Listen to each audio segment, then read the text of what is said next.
मिलेगा पक्के से, बोलो यस और नो? Yes sir. की बात, हाँ सर, कि कर्म करो तो फल मिलता है, आज नहीं तो कल मिलता है, जितना गहरा अधिक हो कुआं उतना मीठा। कई बार परेशान हो, मैं हिंदी माध्यम से आता हूँ, मेरे घर पे मेरे लिए सिंगल रूम नहीं है, मेरे दो तीन चार छोटे भाई बहन और हैं जो मुझे परेशान करते हैं, ये सब परेशानी है ऊपर नीचे आती रहेगी, इससे परेशान होने की जरूरत। जीवन के हर कठिन प्रश्न का, जीवन के हर कठिन प्रश्न का जीवन से ही हल मिलता है। कर्म करो तो हल मिलता है, आज नहीं तो पक्की बात। कर्म करेंगे कि नहीं करेंगे? कर्म करेंगे कि नहीं करेंगे? 12 से 15 घंटे पढ़ेंगे कि नहीं पढ़ेंगे? कितने लोग वादा कर रहे हैं मेरे को कि 12 से 15 घंटे पढ़ेंगे? क्या बात है, सबने वादा, झूठा वादा तो नहीं करते? तो नहीं है बिल्कुल, जैसे शादी के बाद बीवी के साथ करोगे। कई लोग प्रबुद्ध जन भी बैठे हुए, कुछ पेरेंट्स भी हैं, मेरे को पढ़ाते हुए इतने साल हो गए, है ना? कोई भी बच्चा कितना भी डिप्रेशन में हो, उसको बस शादी की बात कर लो तो उसका डिप्रेशन सारा। अच्छा, कितने लोग शादी करेंगे? झूठ नहीं बोलना है, सही सही बताना। कितने लोग शादी करें? कई लोग कह रहे सर हम तो, हमारी जो ऊंची सोच है वो तो शादी तक ही जा रही है, ऐसा तो नहीं है? अरे ये सुनो, बिल्कुल बिल्कुल। पर मैं इतना कहना चाहता हूँ आपसे, एक छोटी बात प्लीज, मन की बात बोल दूं क्या? जैसे मैं क्लास में बोलता हूँ पर बोल देता हूँ, कोई पेरेंट्स बैठे हो मेरी बात को अदरवाइज मत करें। मैं कह रहा हूँ आप ना अपने इमोशंस पे कंट्रोल रखिए, अपने इमोशंस पे कंट्रोल। अभी क्या टीनेज मन भटक जाता है क्या? Yes sir. सुंदर कन्या को देख के कुछ हो सकता है। मैं फिर कह रहा हूँ बात थोड़े सदैव शब्दों में कह रहा हूँ, पर मुझे पता है क्या होगा, क्योंकि मैं आपकी उम्र से गुजरा हूँ, तो मुझे पता है कि क्या क्या बाधाएं आ सकती है ना? मैं कोई बात कहता हूँ ईमानदारी, ध्यान से सुनना। पेरेंट्स बैठे मेरी बात को वो भी सुने, थोड़ी सी अलग है पर काम की, पता नहीं मन से कहनी चाहिए पर सुनते। मैं कहता हूँ कि आज मान लो तुम्हें कोई लड़की पसंद आ जाए और तुम उसको अपने घर पे जाके बताओ कि पापा मुझे लड़की पसंद है। अभी सुन लो, अब तुम इमेजिन करो कि तुम्हारा क्या होगा। इमेजिन कर पा रहे हो क्या? क्या घर पे जबरदस्त सुताई होने वाली है? अरे ये सो लो, क्या आपको घर से बाहर भी निकाला जा सकता है? अरे ये सो लो, आप सुन, तू डॉक्टर बन गया, क्या बन गया? तूने एमबीबीएस कर ली, तूने पीजी कर लिया रेडियो में जो टॉप रैंक, वहां पे तेरे को किसी से फिर कोई पसंद आ गई, वो भी रेडियो में पीजी कर रही। अब तूने घर पे आके बोला पापा मुझे लड़की पसंद है, तेरे पापा तुझे घर से बाहर, तेरी इमोशंस की कदर करेंगे? अरे यस और नो? तेरे इमोशन आज भी वो ही हैं, उस दिन भी वो ही होंगे, पर आज तेरे इमोशन की कद्र, उस दिन कद्र। भले एग्जाम प्रैक्टिकल एग्जाम्पल है। अरे यस और नो? Yes sir. अरे यस और नो?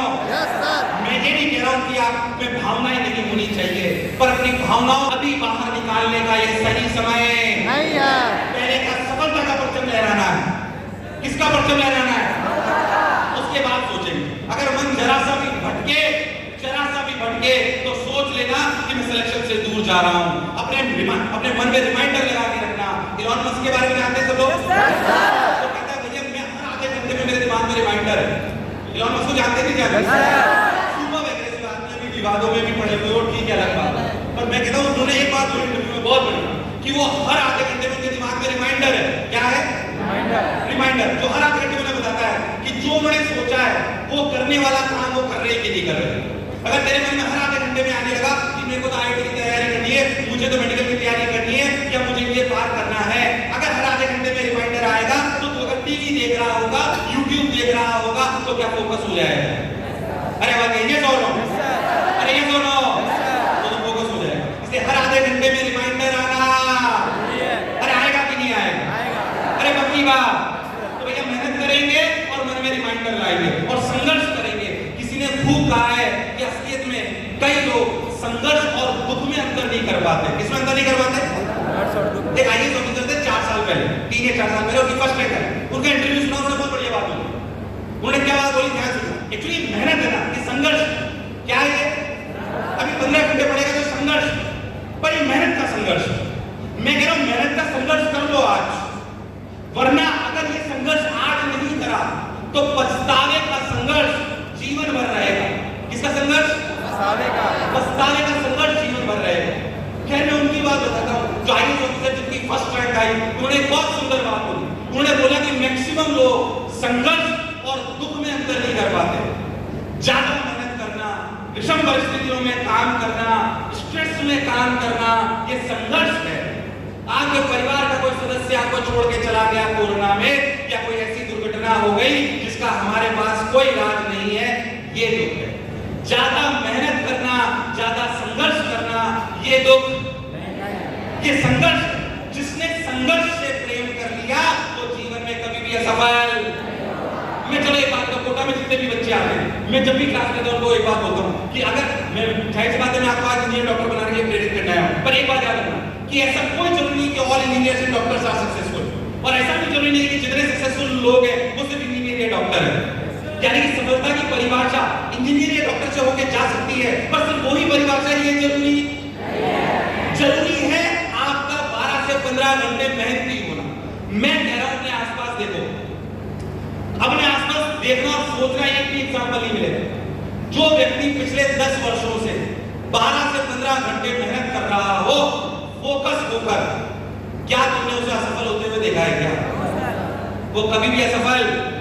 इसलिए हम कोटा में आए हुए बच्चों को बोलते हैं, या जितने बच्चे यहाँ पे बैठे उनको बोलता हूँ कि सिलेक्शन होना नहीं होना, हो सकता है कभी ऊपर नीचे हो जाए, रैंक ऊपर नीचे हो जाए, पर अगर तुम्हारी 12 से 15 घंटे रोज पढ़ने की आदत हो गई तो जीवन में तुम्हें कोई असफल बना। अरे ये सुनो, अरे सोच लो। पर ये संघर्ष करने की जो आपकी आदत है, ये फोकस होके होनी चाहिए। क्या होके होनी चाहिए? फोकस हो। हमारी माता जी बहुत नॉर्मल कहानी मेरे को बचपन से सुनाई हुई, मेरे को लगता है वो कहानी ने मेरे जीवन में बहुत इम्पैक्ट डाला, और मुझे कम से कम 20 बार सुनाई होगी, और आपने भी सुनी होगी। फिर से दोबारा सुनाता हूँ। एक गांव में पानी नहीं निकल रहा था। क्या नहीं निकल रहा था? हवा नहीं, क्या नहीं निकल रहा था? एक गांव में जब पानी निकल रहा था तो गांव वाले ने सोचा कुआं खोदा जाए। क्या खोदा जाए? कुआं खोदा जाए। साहब अच्छा भाई बहुत बढ़िया, कुआं खोदा जाए। जब कुआं खोदने की बात आई तो किसी ने बोला पीपल के पेड़ के पास खोदो, किसी ने बोला नीम के पेड़ के पास खोदो, किसी ने बोला मंदिर के पास खोदो, किसी ने बोला यहाँ खोदो वहां खोदो। चलो भाई निष्कर्ष निकला एक जगह पीपल के पेड़ के पास खोदते, 20 फुट गड्ढा खोदा, पानी। लोगों ने बोला हम तो पहले ही बोलते थे यहाँ पे पानी नहीं निकलेगा। लोगों की बातों से भटककर सरपंच साहब ने बोला चलो नीम के पेड़ के पास खोद लेते, 20 फुट गड्ढा वहां पे खोदा, वहां पे भी पानी। फिर किसी ने बोला, मैंने बोला था मंदिर के पास, सरपंच साहब ने फिर बात मान ली, फिर वहां पे 20 फुट गड्ढा खोदा, पानी।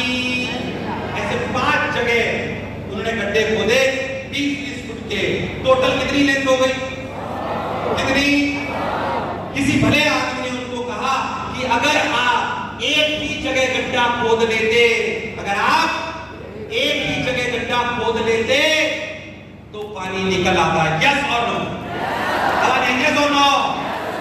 सीख ये है, सीख ये है कि आपको, सीख ये है कि आपको मेहनत भी करनी है और फोकस होके करनी है। दुनिया का सारा ज्ञान हम अर्जित नहीं कर सकते, हम हमारे एक्सपर्ट एरिया का ज्ञान पूरा लेंगे, फोकस होके करेंगे। तो पहली सीढ़ी ऊंची सोच की, दूसरी सीढ़ी संकल्प की, तीसरी सीढ़ी मेहनत की, और चौथी सीढ़ी फोकस होने की। किसकी? आवाज आ रही? फोकस होने की। यस और नो? बोलो मेहनत से घबराओगे तो नहीं? कई बार बच्चे मेरे पास आते हैं, सर 3 महीने हो गए पढ़ते हुए, सर अच्छा मेरे बताओ मेरे बोलने की स्पीड समझ में आ रही है? तेज तो नहीं हो रहा है? मैं तेज थोड़ा सा इसलिए बोल रहा हूँ क्योंकि मुझे कम समय में ज्यादा बातें बोलनी है। समझ आ रहा है पक्का? रफ्तार धीरे कर उसकी सही है? ऐसे बच्चे तेज झेल पाते हैं, इसलिए मुझे दिमाग तेज रहता है उनका बिल्कुल एकदम। तो ध्यान से, तो बच्चे मेरे साथ कहते हैं 2-3 महीने हो गए, हम ये नहीं कर पा रहे, हम वो नहीं कर पा रहे। 3 महीने में हताश निराश हुआ, मतलब वो 3 महीने में लगता है यार मैं तो थक गया। मैं आपको एक कहानी सुनाता हूँ, बीच में आप पहचान जाओगे कौन है। बीच में आप पहचान जाओगे कौन है ना? ध्यान सुनो, अगर पहचाने तो मुंह बंद करना, सबको सोच लेते। हरियाणा के एक गांव में, कहां पे एक बच्चे का जन्म होता है, किसान परिवार। इसमें किसान परिवार में जन्म होता है, बहुत गरीब परिवार नहीं, ठीक ठाक परिवार, बढ़िया संयुक्त परिवार, दादी जी का लाडला, दादी जी ने उसे खूब घी दूध, हरियाणा में जहाँ तो घी दूध बहुत चलता है, बढ़िया घी दूध खिलाया दादी जी ने, पोता हुआ है साहब, पोता हुआ है, खूब खिलाया जम के, ठीक। इस वजह से वो लड़का बहुत मोटा हुआ। 9-10 साल का जब वो लड़का हुआ तो उसको गली से निकलता था तो सब उसको बोलते थे ए मोटे, मतलब सब उसे चिढ़ाते थे, कोई उसके गाल खींच रहा है, कोई उसका पेट खींच रहा है, ऐसे उसको 9-10 साल का ही बच्चा, 9-10 साल का बच्चा, उसको ह्यूमिलेशन फील होने लगा। क्या फील होने लगा? ह्यूमिलेशन फील होने लगा। उसने अपने पापा से बोला कि पापा मुझे ना परेशान करते हैं, मुझे ना बहुत सारे लोग परेशान करते हैं, मुझे पतला हूं।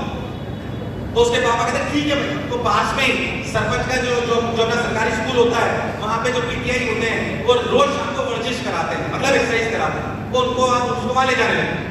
तो जाने लगता है, अलग अलग जाके एक्सरसाइज करने लगता है, पतला भी होने लगता है।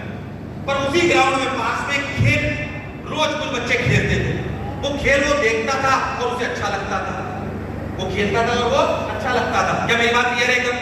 वो खेलता था अच्छा, उसको उस खेल की ललक आ गई, उसको उस खेल की ललक आ गई, उस खेल को खेलने लगा। पतला तो अगले 1.5-2 साल में हो, पर वो खेल उसे पसंद आ गया। और उसके पापा ने बोला बेटा तू पतला हो गया कि नहीं, मैं खेल खेलूंगा। उसके पापा ने भी उसका साथ दिया। अच्छा वो खेल में अच्छा प्रदर्शन करने लगा। जब वो अच्छा प्रदर्शन करने लगा, जब वो अच्छा प्रदर्शन करने लगा तो भाई बहुत बढ़िया अच्छा प्रदर्शन करने लगा, तो उसको स्कूल से लिफ्ट कर कर उसको डिस्ट्रिक्ट में ले जाया गया, उसको डिस्ट्रिक्ट से उठाकर स्टेट में ले जाया गया, बढ़िया प्रयास करता रहा और वो धीरे धीरे आगे नेशनल तक वो पहुंच गया। इस पूरी प्रणाली में उसको 2010 से 2019 आ गया, उसने हिम्मत 2019 में 2021 ओलंपिक्स के इंटरव्यू, यानी कि आपका क्वालिफाइंग राउंड होते हैं 2 साल पहले कि कौन ओलंपिक्स में जाएगा और कौन ओलंपिक्स में नहीं जाएगा, ठीक भाई। उसने पूरी जी जान से मेहनत करी, पूरे 2 साल से 2017 से वो लगातार मेहनत करता रहा कि भाई मुझे 2019 में क्वालिफाइंग राउंड क्लियर करना है, ठीक भाई बहुत बढ़िया। जब ये बात कर दी गई तो अच्छी बात है, बिल्कुल क्लियर है एकदम। 2019 क्वालिफाइंग राउंड से कुछ दिन पहले उसके हाथ में चोट आ गई, कंधे पर। कहां पे चोट आ गई? डॉक्टर ने बोला आपकी सर्जरी करनी पड़ेगी। क्या करनी पड़ेगी? डॉक्टर ने बोला आपको आपकी सर्जरी करनी पड़ेगी। ठीक भाई अच्छी बात है, बहुत बढ़िया, सर्जरी करनी पड़ेगी। तो दुखी हो गया कि मेरा तो 2019 में 10 दिन बाद मेरा तो क्वालिफाइंग राउंड है। उसे डॉक्टर से बोला डॉक्टर साहब आप पट्टा बांध दो, कुछ भी बांध दो, पर मुझे एक बार क्वालिफाइंग राउंड में जान दो, उसके अगले दिन मैं आपके पास सर्जरी कराने आ जाऊंगा। डॉक्टर ने बोला बहुत रेस्क्यू, उसने बोला मैं दूंगा। और हिम्मत करके क्वालिफाइंग राउंड में गया, और क्वालिफाइंग राउंड में जब वो गया तो भाई वो पहली बार में क्वालिफाइंग राउंड को क्लियर कर दिया। पहली बार उनकी सर्जरी करानी थी। अगले दिन डॉक्टर के पास गया, सर्जरी कराई। अगले 6 महीने तक डॉक्टर ने बोला कि आप उस खेल को खेल ही नहीं सकते हो, आप उस खेल को खेल ही नहीं सकते हो। अच्छी भाई बहुत बढ़िया बात। डॉक्टर ने बोला कि खेल नहीं सकते, बोला ठीक है कोई बात, 6 महीने रेस्ट कर। उसके बाद गवर्नमेंट ने उसको बोला कि आपको ट्रेनिंग के लिए हम स्वीडन भेजेंगे। कहां भेजेंगे? वहां के बेस्ट कोचेस से आपको ट्रेनिंग कराएंगे ताकि आप देश के लिए ओलंपिक्स ला सको। जैसे उसके स्वीडन जाने की बारी आई, मार्च में उसको स्वीडन जा रहा था, और 2020 में आप सब लोग जानते हो क्या आ गया था, सब कैंसिल, सब कुछ कैंसिल कि भाई अब वो कहीं पे भी जा नहीं सकते, कहीं पे भी नहीं जा सकते। वो फिर हताश निराश होकर मेरे तो, क्योंकि उसके सारे दोस्त तो पहले ही जा चुके थे जो उसके साथ ट्रेनिंग लेने वाले थे। उसका जाने का नंबर आया, कोरोना आ गया। 2-3 दिन उसके, उन्होंने इंटरव्यू में बोली ये बात, 2-3 दिन उन्होंने डिप्रेशन में निकले, उन्होंने हिम्मत जुटाई और वीडियो के माध्यम से अपना जो गांव का ग्राउंड था उसी को अपना प्रैक्टिस सेशन लगा दिया और लगातार प्रैक्टिस करते रहे, लगातार। और वो 2021 में गए कहां पर? ओलंपिक्स। और आप जानते हो तो मेरे हिसाब से वीडियो के माध्यम से आपने देखा, नीरज चोपड़ा सेकंड मैन जिसने हमारे देश को गोल्ड मेडल दिलाया।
गर्मी लग रही है, जैकेट उतार दी, कोई दिक्कत तो नहीं है? Yes sir. ये तो ऐसे ऐसे लोग 9-10 साल तक मेहनत करेंगे, आप हार देगी। एक साहस से बड़ा नहीं, और हारा वही जो लड़ा नहीं। कोई लक्ष्य मनुष्य के साहस से बड़ा नहीं, और हारा वही जो तो भैया लड़ना पड़ेगा अपने लक्ष्य पाने के लिए, उसके बिना कुछ भी होने वाला नहीं यार। अरे हम लड़ सकते कि नहीं लड़ सकते? चलो मैं चाहता हूँ आज से 10 साल बाद मैं अगर दरभंगा आऊँ वापस कभी, तो आप में से किसी का वीडियो यहाँ पे दिखाऊं जैसे आज मैंने नीरज चोपड़ा का दिखाया। अरे ऐसा हो सकता है कि नहीं हो सकता?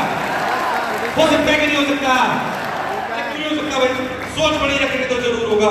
हमने वो लोग बोला बड़ी सोच रखिए, संकल्प की सीढ़ी चढ़िए, फोकस रखिए, और एक बात का और ध्यान रखिए कि स्ट्रेटेजी से तैयारी करिए। किससे करिए? बिना स्ट्रेटेजी के तैयारी का कोई फायदा। 12 से 15 घंटे रोज मजदूर भी मजदूरी करता है, और शायद एक बार सफलता अर्जित करने के बाद आईएएस ऑफिसर, आईआईएम डॉक्टर भी उतना ही काम करता है, और सम्मान किसको ज्यादा मिलता है आप जानते हो? यस और नो? उनके जीवन में स्ट्रेटेजी है, उन्हें पता है क्या करना है और क्या, और उन्हें पता है कि उन्हें मिस्टेक्स से सीखना है। किससे सीखना है? मिस्टेक्स से। मिस्टेक्स से सीखना है उनको। अगर उनको मिस्टेक्स से सीखना, सबसे खास बात हमने जीवन में एक बात सुनी है सबने, क्या मैं आपको बताता हूँ, आप सबने एक बात सुनी है, क्या ध्यान सुनना, कि भाई ठोकर खाने से हम सीखते हैं। क्या खाने से? ठोकर खाने से। सुना है कि नहीं सुना? ठोकर खाने से हम सीखते हैं। अरे पर मैं इसको थोड़ा उल्टा बोलता हूं। ठोकर खाने से हम सीखते हैं, सही बात, पर ऐसी ठोकर क्यों खाएं जो सबने खाई? जो ठोकर हमारे माँ बाप ने खाई, हमारे गुरुजनों ने खाई, जो हमारे भाई बहन ने खाई, वो ठोकर हम नहीं खाएंगे, हम नहीं ठोकर खाएंगे। मेरा कहने का मतलब है पहली strategy, learn from others mistakes. मैं आपको 3-4 गलतियां बता रहा हूं, 2 अपनी बताऊंगा, 2 मेरे बच्चों की बताऊंगा, तो आपको पता पड़ जाएगा। गलतियां बहुत सारी जिनसे सीखने को मिलता है। 2 मेरी गलती, जब मैं आईआईटी की तैयारी करता था, फटाफट सुनेंगे, ध्यान सुनना, जब मैं आईआईटी की तैयारी करता था तो मुझे केमिस्ट्री से बहुत डर लगता था। किससे बहुत डर लगता था? अच्छा लड़का था तो मुझे ईगो था, मुझे ईगो था। अपने तो लॉजिकल सब्जेक्ट पसंद है भाई, केमिस्ट्री कोई सब्जेक्ट होता है, लाल पीला मिलाओ नीला निकल आता है। अरे ये दोनों मुझे ऐसा लगता था, मुझे लगता था ये कोई ऑर्गेनिक है। टीचर की इच्छा होती है बेंजीन के ऊपर औरतों पे कोई भी बड़ा सा कार्बन लगा देता है और बोलता है स्टेरिक हिंड्रेंस। अरे ये दोनों मुझे बहुत मजाक लगता। मेरे केमिस्ट्री में बोर्ड में नंबर आए 55। कितने? 55, बस 100 में से।